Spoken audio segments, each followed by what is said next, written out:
So hello guys, मैं हेमंत मावर आप सभी के लिए लेकर आया हूँ 12th क्लास के कुछ इंपॉर्टेंट टॉपिक्स। ये टॉपिक्स वो टॉपिक्स हैं जो अभी के न्यू सिलेबस में डिलीट हो चुके हैं, लेकिन इसको पढ़ना बहुत ज़रूरी है ताकि आपके आगे के टॉपिक अच्छे से क्लियर हो सके। ये कुछ महत्वपूर्ण संधियाँ हैं जो आपको जानना ज़रूरी है। सबसे पहले हम स्टार्ट करते हैं इस इंपॉर्टेंट संधियों में से सारी ही इंपॉर्टेंट है, जानना जरूरी है क्योंकि बीच बीच में टॉपिक में ऐसा होता है कि इनके बारे में कहीं ना कहीं जिक्र होता रहता है, इसलिए इसके लिए हमें जानना आवश्यक है। सबसे पहले यहाँ पर स्टार्ट करते हैं पहली संधि जो हमारी एलटीबीटी से शुरू होती है। इसकी फुल फॉर्म क्या है? इसकी फुल फॉर्म है लिमिटेड टेस्ट बैन ट्रीटी। एक प्रकार से वह संधि है जो सीमित परमाणु प्रतिबंध परीक्षण संधि पर आधारित है, जिसकी शुरुआत 5 अगस्त 1963 को होती है। मॉस्को में इसकी शुरुआत होती है और शुरुआत करने वाले भी वही देश होते हैं जो शीत युद्ध में सबसे बड़े विनाशकारी के भी यही जिम्मेदार थे, और आगे भी इन्होंने क्या है अपने कुछ समझदारी दिखाते हुए परमाणु परीक्षण को रोकना शुरू किया और रुकवाना भी शुरू किया। तो सबसे पहले यहाँ पर क्या है, यूएसए नाम आता है और दूसरे नंबर पर यूएसएसआर आता है। तो यूएसएसआर और यूएसए इन दोनों ने ही मिलकर, और साथ में यहाँ पर ब्रिटेन, ये कुछ शक्तिशाली ऐसे देश हैं जो परमाणु संपन्न देश भी कहलाते हैं। इन तीनों ने मिलकर और साथ में और भी कई देशों ने मिलकर इसमें क्या है मॉस्को पर इस संधि पर हस्ताक्षर किया। मॉस्को रूस की राजधानी है।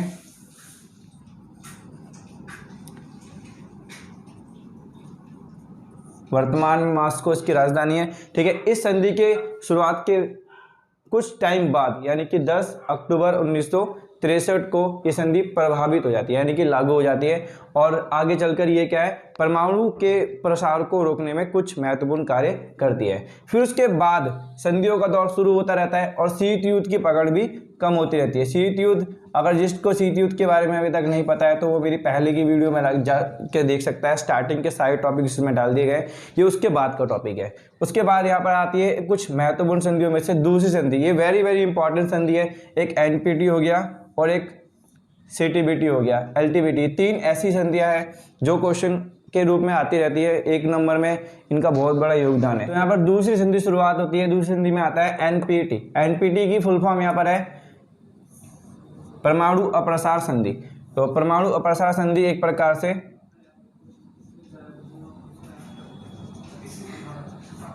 परमाणु अप्रसार संधि, परमाणु अप्रसार संधि भी एक प्रकार से महत्वपूर्ण संधि है जिसकी शुरुआत 1 जनवरी 1967 को होती है। वाशिंगटन क्या है, अमेरिका की राजधानी है। यूएसए की कैपिटल वाशिंगटन में इस संधि के हस्ताक्षर का दौर शुरू होता है, यहीं से इसकी शुरुआत होती है। और यूएसएसआर, ब्रिटेन जैसे शक्तिशाली संपन्न देशों ने इस संधि पर क्या हस्ताक्षर किया हुआ है। इसका मतलब क्या है? इस संधि का मतलब है कि 1 जनवरी 1967 से पहले 1967 से पहले जिस भी देश ने परमाणु बम को अगर बना लिया, आविष्कार कर दिया है, तो अब वो इसके बाद कोई भी परमाणु बम या अपना परमाणु प्रसार नहीं करेगा। संधि की शुरुआत यहाँ से होती है। उसके बाद ये संधि आगे जाकर व्यापक रूप में कार्य करती है, जैसे कि यहाँ पर यह है 5 मार्च 1970। 5 मार्च 1970 में ये 25 वर्षों के लिए आगे बढ़ा दी जाती है। 25 वर्षों तक ऐसा ही इस संधि की डेफिनेशन के रूप में कार्य करती रहती है। उसके बाद ये संधि में क्या है धीरे धीरे करके और बदलाव नया करते करते कुछ नए प्रोस्पेक्टस तैयार होते हैं, और 1995 में ये संधि अनियत काल के लिए लागू कर दी जाती है। और उसके बाद ये संधि क्या है आगे व्यापक रूप में लागू हो जाती है। इस संधि में एक महत्वपूर्ण कुछ टॉपिक्स ऐसे हैं, जैसे कि यहाँ पे बीच में से क्वेश्चन आ जाता है कि यहाँ पर भारत, पाकिस्तान, इजराइल, दक्षिणी सूडान और उत्तरी कोरिया ऐसे देश हैं जो इस संधि को नहीं मानते हैं। इस संधि में भारत का क्वेश्चन वेरी इंपॉर्टेंट, ये क्वेश्चन एग्जाम पे पूछा जाता है और आगे भी पूछा जाता है, इसलिए यहाँ पर मैं बता देता हूँ कि भारत क्यों इस संधि को नहीं मानता है। क्योंकि भारत इस संधि को इसलिए नहीं मानता क्योंकि इस टाइम पर भारत के पास कोई परमाणु बम नहीं है। भारत चाहता है कि अपनी डिफेंस के लिए वो भी एक परमाणु बम का आविष्कार करे। तो इस दौर में कुछ ऐसा ही था। तो इसके बाद क्या है, जैसे ही यहाँ पर 1974 में भारत अपना परमाणु परीक्षण कर लेता है, तो उसके बाद भी ये अभी तक इस संधि को नहीं मानता है, क्योंकि अभी भी परमाणु बम बनाना शेष है। क्योंकि परमाणु बम जरूरी नहीं है हमारे लिए युद्ध के लिए कार्य है, ये और भी कुछ कार्य के लिए काम आते हैं, जैसे हमारे बिजलियों के लिए हो गया या फिर जगह जगह पे एनर्जी को प्रोड्यूस करने के लिए इसके लिए इस्तेमाल किया जाता है। तो इसलिए भारत ने अभी तक इस संधि पर हस्ताक्षर नहीं किया है। उसके बाद क्या है, इस संधि में ये अभी तक 190 देशों ने हस्ताक्षर कर दिए हैं। सबसे पहला देश संधि पर हस्ताक्षर करता है वो है फिनलैंड। फिनलैंड ऐसा देश जिसने सबसे पहले एनपीटी पर हस्ताक्षर किए थे।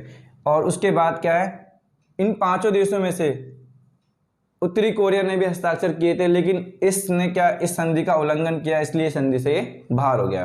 ठीक है, तो ये परमाणु परीक्षण के बारे में कुछ संधियों का दूसरा टॉपिक है। उसके बाद आती है नेक्स्ट संधि, नेक्स्ट है SALT I। SALT I का भी सेम कार्य है, वही कार्य है परमाणु परीक्षण को कम करना, जितने भी परमाणु प्रसार है उसको कम करना। इसकी शुरुआत 1969 से होती है।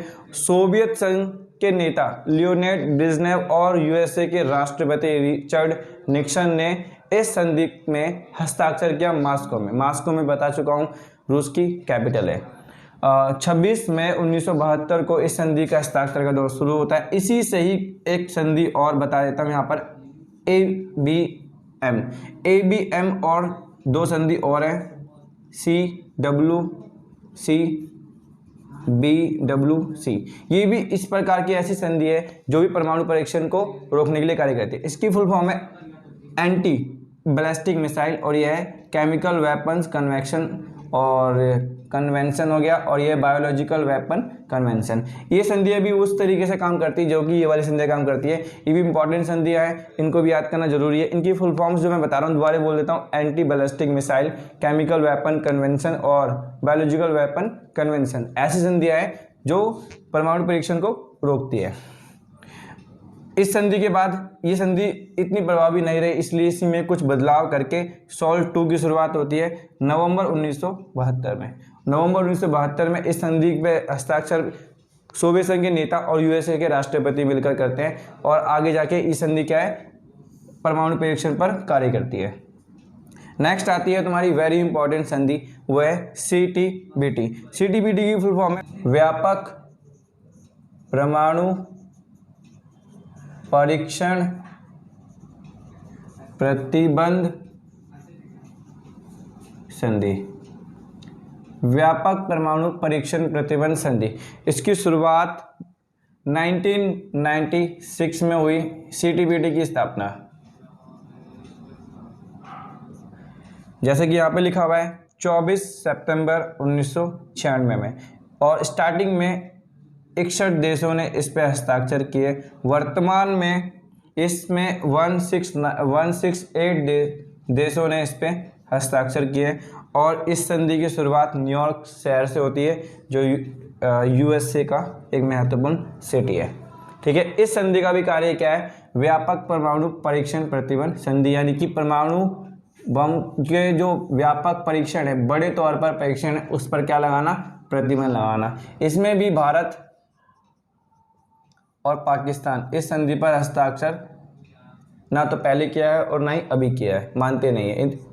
ना तो ये एनपीटी को मानते और ना ही ये CTBT को मानते हैं। उसका कारण मैं बता चुका हूँ, दोबारा बता देता हूँ, क्योंकि इनके पास अभी तक उस स्तर पर परमाणु नहीं है, बट आज के दौर पर परमाणु बम बहुत ज़्यादा हो चुके हैं। ठीक है, तो इसलिए मेरा ये मानना है कि इस पर तक हस्ताक्षर हो जाना चाहिए, क्योंकि भारत पाकिस्तान की तुलना में अगर देखा जाए तो भारत से ज़्यादा पाकिस्तान के पास परमाणु बम है, जो अमेरिका की देन है। अमेरिका के परीक्षण और उसके संसाधनों की देन के कारण उसके पास भारत से ज़्यादा परमाणु है। पर विशेष तौर पर देखा जाए तो भारत के पास भी परमाणु बम उस प्रकार से है जो रूस की सहायता से महत्वपूर्ण बनाए गए। तो ये दोनों ही वैसे देखा जाए तो आज के तौर पर संसाधनों के उचित इस्तेमाल से प्रयोग किए जा रहे हैं, लेकिन इनका आज गलत प्रयोग, दुरुपयोग हो सकता है। तो इसलिए इस संधि पर दोनों का हस्ताक्षर करना जरूरी है, बट अभी तक इन्होंने नहीं किया है। तो इसके बाद अब मिलते हैं नेक्स्ट वीडियो में, तब तक के लिए बाय। और ये वीडियो होगी मेरी बहुत खास, क्योंकि ये जो चैप्टर अब आएगा वो न्यू अपडेटेड सिलेबस के अकॉर्डिंग होगा, जो वेरी इंपॉर्टेंट क्वेश्चन का होगा। इसमें जो क्वेश्चन मैं कराऊंगा वो सारे एग्जाम में आने वाले होंगे। मिलते हैं नेक्स्ट वीडियो में, तब तक के लिए बाय।